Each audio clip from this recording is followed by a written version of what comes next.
Esto es una videolectura, la pueden dejar de fondo mientras realizan otras actividades. Esto es Horus, un relato original, episodio 44, Confrontación, primera parte. Magda salió a correr, un hábito común en la mayoría de las máquinas alguna vez fijas, pues no se cansaban de su nueva movilidad. El día anterior había dado Neogénesis con una tarjeta especial regalada por Nox en Navidad, para poder llevarse un androide sin costo. Los resultados no habían sido muy buenos. Debiste acompañarme, iba diciéndole a Nox vía cable. Ya se había dado cuenta de que se comunicaban mejor por teléfono. ¿Cómo esperan que uno elija a un niño entre tantos? Pues a mí me han dicho que suele haber un efecto, dijo Nox. Es gracioso a mi parecer. Aparentemente hay algo que hace que ciertos niños capten la atención de ciertas máquinas, un reflejo automático. Pues aún no doy con el mío. Todos son tan lindos, pero ninguno me hace pensar, Dios, ese es. ¿Habrá algo malo conmigo? Por supuesto que no, Magda. Dale tiempo, ya hallarás a tu androide. Te dejo, tengo que trabajar. Claro. Y colgó. Parecía que Nox estaba siempre trabajando, aunque no se supiera bien en qué, y ella ya se estaba preocupando. Pasó corriendo en bajada por la zona alta de la ciudad y se detuvo a escuchar una música curiosa y alegre. Al asomarse vio en el patio de una casa aquel androide moreno que llevase la otra mitad de la pieza de cristal. Parecía que bailaba o algo así. Buenos días, llamó Magda. El chico se detuvo con un sobresalto y apagó la música. Perdona, no quise asustarte. Buenos días, señorita. No se preocupe. ¿Qué era eso que hacías? Capoeira, un estilo de lucha brasileño. El capitán Baldwin me enseña las bases. Dice que es bueno que me identifique con algo de mi cultura original. ¿Se encuentra en casa? Quisiera agradecerle su obsequio. Sí, señorita, está atrás. Magda pasó adelante y rodeó la casa. Aún tenía las decoraciones navideñas, entre las que destacaban principalmente las estrellas. La música volvió pronto a sonar y atrás escuchó a Baldwin ocupado en un tiesto de flores. Ya conocía al capitán de la fiesta de Navidad, pero no habían cruzado más que unas cuantas palabras. Ah, señorita Magda, saludó el capitán al verla. ¡Qué sorpresa! ¿Puedo ayudarle en algo? Solo vine a darle las gracias por su obsequio, me gustó mucho. Me alegra, aunque la verdad es solo media pieza, no logré hallar la otra mitad. ¿Les digo algo gracioso? La otra mitad la tenía yo. Sacó la pieza de su bolsa, es hermosa. Vaya cosas, pase, ¿le ofrezco algo? Algo de compañía no me vendría mal. Mientras tanto, en aquel antro de vicio y perversión, o sea el circo, llegó la hora de mostrar su talento, muchachos, decía Clon a la compañía. ¡Será tan divertido!, interrumpió Clooney. Desde que solo eran dos se les había vuelto más simple alternarse. ¡Les tenemos una bonita misión! ¡Lo escuchamos, jefe!, dijo Lex. Ella era la ira, pero se mostraba muy coqueta y tierna con Clooney. Esto es lo que harán. Quiero que vayan a Minneapolis. Yo los seguiré a distancia. Secuestren a uno de esos despreciables niños, de la zona alta preferiblemente. ¿Y se lo traemos?, preguntó Seller. Como sentido común era muy inquisitivo. No, solo lo llevarán a dar una vuelta. ¡Un paseo divertido! A Clon y a mí nos interesa saber qué se hace ya en caso de secuestro. Pero más importante, quiero saber qué tipo de máquinas saldrán en su defensa. Vayan, háganos sentir orgullosos. ¡Y diviértanse mucho! Los cuatro Clon partieron primero, entre risas y tarareando la canción favorita del jefe, que ahora era la canción de la compañía. Llevaban juntos un par de semanas desde que Clooney los despertara, y ya era un equipo unido. Habían pintado y remodelado el camión de carga en el que los habían llevado allí, como un camión circense con la leyenda Circo de Pánico en los costados. Y en eso se fueron por el abandonado sendero que conectaba la carretera regular con su refugio en el bosque. El jefe debería venir con nosotros, comentó Arlen. La última vez que estuvo cerca de un niño casi lo matan, dijo Seller. Creo que aún está en la fase de recuperación. No se le puede pedir tanto, eso sin contar que es un radical buscado. Además, sí estará allí, dijo Lex. Solo que como espectador, y como con cualquier espectador hay que darle un buen espectáculo. Tú solo quieres exhibirte. ¿Quieres que te golpee de nuevo, Arlen? Horus terminó sus repartos de la mañana y almorzó en el taller con Margaret. Cuando la chica estaba allí no trataba con G. Eso porque creía que ella no sabía el secreto del mecánico, y menos el suyo. Te ves agotado, mencionó ella. G siempre exagera pensando que todo el mundo tiene su nivel. Necesitas un respiro. No es nada, el ejercicio me hace bien, además, y solo es mediodía. ¿Cómo van las cosas con Brock? No pongas esa cara, me enteré hace meses. Gite. Él no me dijo nada, yo me di cuenta solito, pero tengo que decirte que hay mucho que no entiendo. De entrada creía que no se llevaban bien. Bueno, era tan raro hablar de eso con su hijo. Exactamente, ¿qué sabes? Que salen juntos, que son pareja y supongo que juegan al sexo. Margaret se puso roja, no acababa de acostumbrarse a la tranquilidad con que los androides hablaban del tema, y menos a que fuera Horus el que le saliera con eso. Mira, yo no sé, siguió comprensivo. Es tu asunto, pero recuerda la que se armó con la generación 0. No quisiera verte peleando con alguien como Finney y Megan. No te preocupes, Brock solo está conmigo. Oye, tú no andas metido en eso, ¿verdad? ¿Qué? ¿El sexo? Claro que no, estoy demasiado ocupado. Además, cada vez que me lo planteo, solo puedo pensar en mi armadura como impedimento. Se supone que se hace sin ropa alguna, ¿no? Y yo no puedo quitármela. Gracias a Dios. ¿Eh? No, nada. ¿Quieres más jugo? Pero Oro ya tenía que irse. Habían inscrito a Annabelle en un pequeño curso de manualidades simples, algo con lo que esperaban empezar a habituarla a estar separada de su gemela cuando Miranda fuera a la escuela. Y Oro se había quedado de ir por ella, de modo que se despidió de Margaret y salió. Tras el incidente con Clooney, Annabelle había pasado varios días enfurruñada. Parecía que ya se le había olvidado, pero bastaba cualquier mención del hecho para que volviera su indignación por haberse quedado sin sus dulces. Realmente era imposible entender cómo funcionaba esa mente suya. Miranda seguía siendo un dolor de cabeza por su terrible carácter, pero 27 esperaba que la entrada a la escuela y el contacto con otros niños androides felizmente criados al fin le ablandarían. Oro no estaba muy seguro. Desde que leyera su carta a Stuka se daba cuenta de que la versión de Miranda por las máquinas iba más allá de un simple problema de actitud. Magda y Baldwin hablaron y hablaron por horas. Resultaba que tenían mucho en común. Magda se había vuelto algo sedentaria por vivir con Knox, pero su verdadera pasión y la razón por la que había elegido un cuerpo fuerte era para poder aventurarse por el mundo, escalar montañas, atravesar valles. Baldwin tenía el mismo nivel de energía activa por ser militar, pero su androide y su perpetua tristeza por la pérdida de Conosos siempre era un obstáculo en su camino a tener una nueva vida plena y feliz.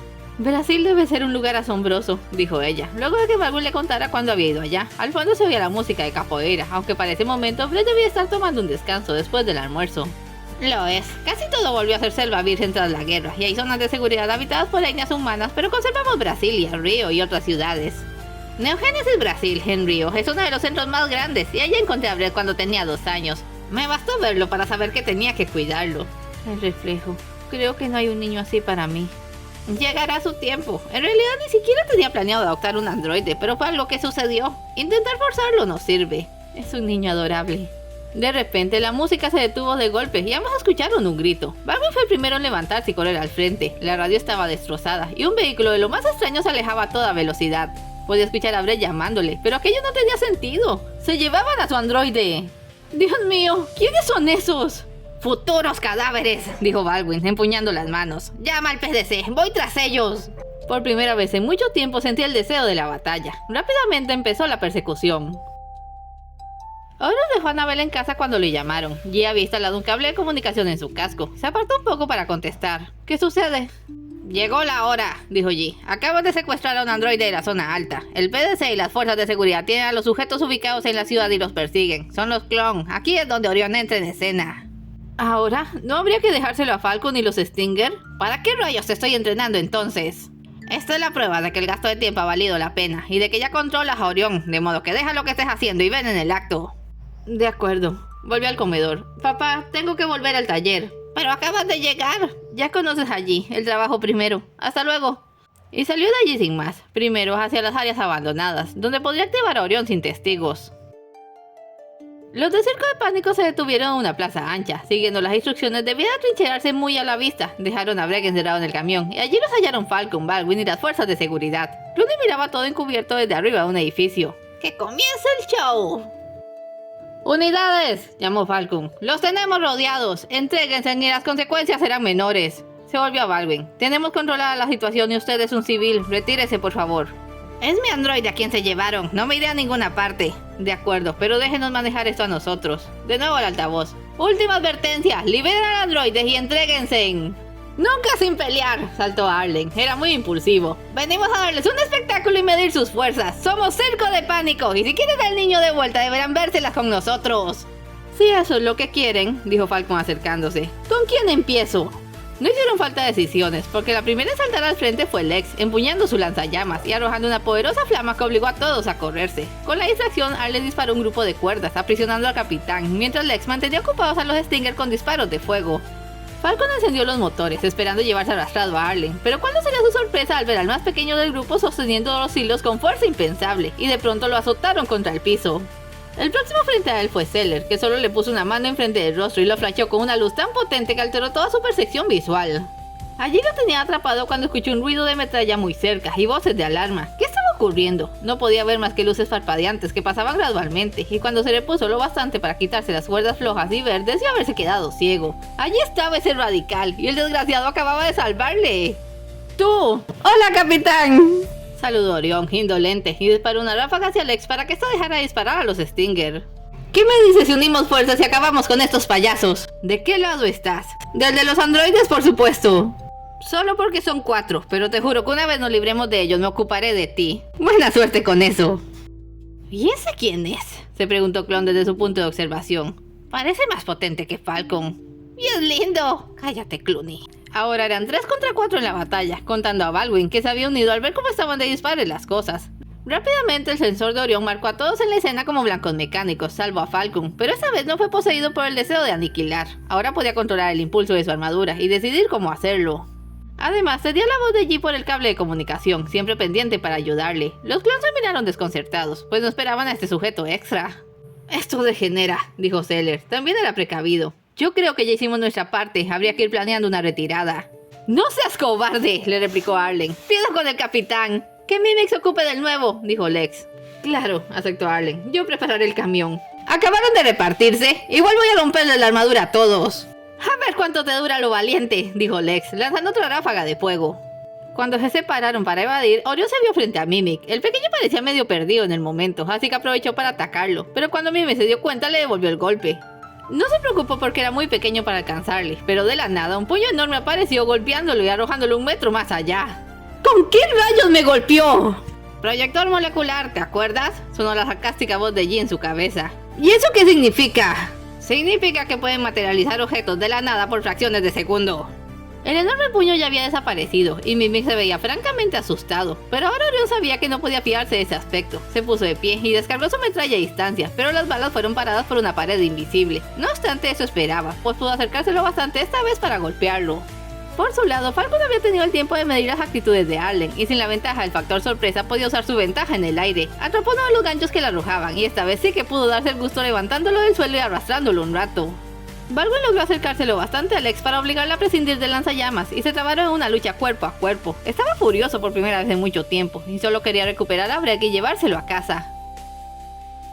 Bregg estaba en la parte trasera del camión, abrazándose de las rodillas, y solo escuchando el confuso escándalo del exterior. Todo había sido tan rápido. Esos sujetos parecían dispersores, y no había nada que temerle a los dispersores, pero cuando se negó a ir con ellos sin el permiso de Baldwin, solo lo habían levantado y arrojado dentro del vehículo. ¿Cómo podía una máquina tratarle tan mal? Él era de los que pensaban que todas las máquinas que andaban por la calle eran confiables.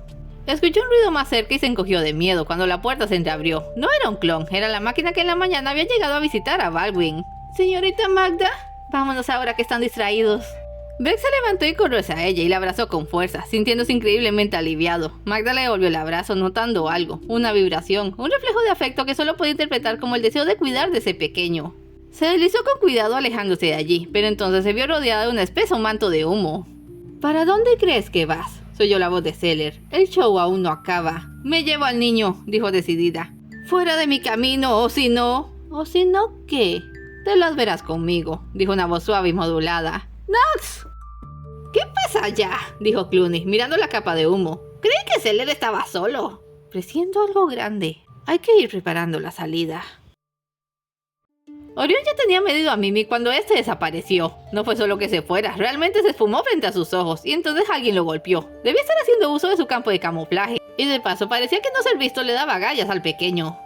Esto ya me está hartando. Paciencia, no puede ser permanente, dijo Jin.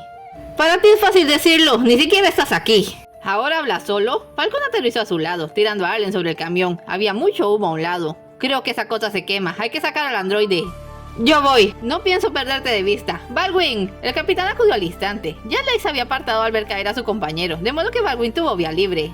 Deja de actuar como si fueses el malo del cuento. Eso eres, y cuando te capture hay alguien que quiere darte una lección.